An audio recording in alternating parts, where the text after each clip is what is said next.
Je remercie le groupe communiste de nous permettre d'avoir dans ce conseil du 11e arrondissement un débat qui a déjà eu lieu au Conseil de Paris il y a 6 mois, mais que nous n'avons jamais décliné chez nous.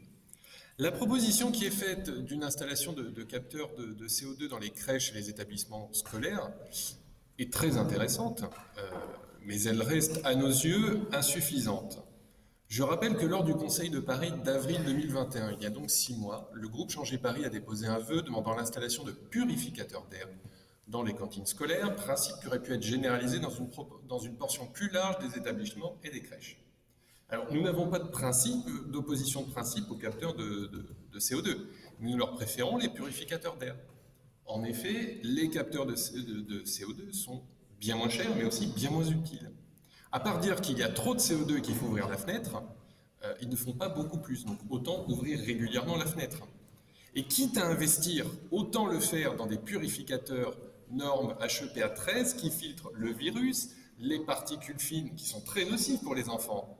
Donc l'investissement resterait utile, même si ou quand, on ne sait pas trop, l'épidémie du Covid devait prendre fin.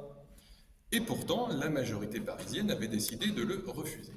Donc à force de fausse prudence, la mairie de Paris n'a pas du tout anticipé la rentrée scolaire et n'a déployé que 500 capteurs dans le cadre d'une expérimentation. Et nous nous retrouvons donc ce soir en conseil d'arrondissement avec ce vœu qui, s'il est tout à fait louable, et surtout la dernière demande de remboursement près de l'État, ne répond pas de façon satisfaisante aux enjeux de santé des enfants. Je rappelle que Rachida Dati a installé il y a 1 an des purificateurs d'air dans les crèches du 7e arrondissement, sur son propre budget, sans aide ni soutien de la ville de Paris. Je rappelle que la région Île-de-France est en train de déployer des purificateurs dans les lycées. Donc comme quoi, quand on veut, on peut. Donc notre groupe, s'il souligne le pas dans la bonne direction formulé par ce vœu, s'abstiendra en considérant que les capteurs de CO2 sont insuffisants. En revanche, si votre majorité décide de s'engager dans la voie d'installation de purificateurs d'air, véritable atout pour la santé des enfants, nous répondrons présent.